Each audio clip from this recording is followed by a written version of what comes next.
ভিডিওর প্রথমে একটা পোল করতে চাই। বাংলাদেশের রাজনীতিতে বা রাষ্ট্র ক্ষমতায় আগামী দিনে জামাত ইসলাম নাকি ছাত্রদের যেই নতুন দল আসতে যাচ্ছে তাদের হাতে বাংলাদেশ নিরাপদ থাকবে, দুর্নীতিমুক্ত থাকবে, অথবা আমরা যেই বাংলাদেশ দেখতে চাই সেই বাংলাদেশ গড়ে উঠবে। কারণ এতদিন যাবৎ যেই সমীকরণ বা কেমিস্ট্রি আমরা দেখেছি, আমরা এক প্রকার ভেবেই নিয়েছিলাম যে জামাতের এই টিম বি হচ্ছে এই সমন্বয়করা, কিন্তু সকলের এই প্রত্যেকের ধারণাকে চুরমার করে দিয়ে আমাদের ছাত্র বৈষম্য বিরোধী আন্দোলনের যে সমন্বয়করা আছেন, উপদেষ্টারা আছেন, বিভিন্ন প্ল্যাটফর্মে তাদের যে টিম এ বি সি আছে, একের পর এক জায়গা থেকে এবার জামাত ইসলামকে আক্রমণ করা হচ্ছে। আক্রমণটা শারীরিক ভাবে না, তবে ডিফারেন্ট ওয়েতে। উপদেষ্টা নাহিদের কথা শুনে যখন আপনার চিন্তা হচ্ছে যে নাহিদ কি আসলে সত্যি বলল, এবার আসুন আরেকজন বড় মাপের সমন্বয়কে এই মুহূর্তে যিনি বিএনপিকে মাঝে মাঝে তিনি তুলাধুনা করেন, তার নাম হচ্ছে জাতীয় নাগরিক কমিটির যিনি আহ্বায়কের পদে আছেন নাসির উদ্দিন পাটোয়ারি। তিনি তো ভাই আরেক উড়াধুরা খবর দিচ্ছেন।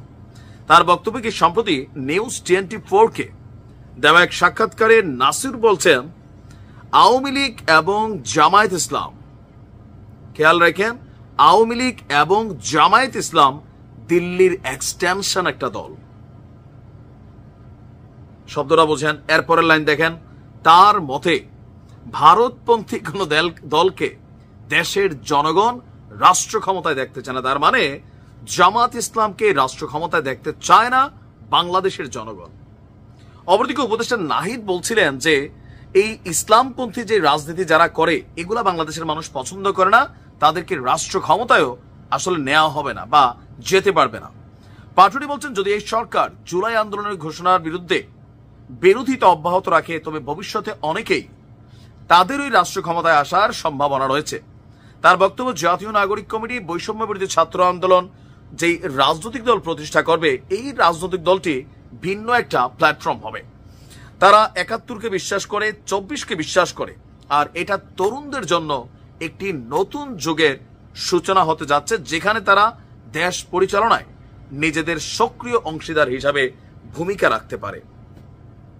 এই সেই নাসির উদ্দিন পাটোয়ারি যিনি বলছিলেন আমরা কারা, মানে বিএনপিকে বলছিলেন আমরা তারা, বেগম খালেদা জিয়াকে মুক্ত করার পেছনে তারাই।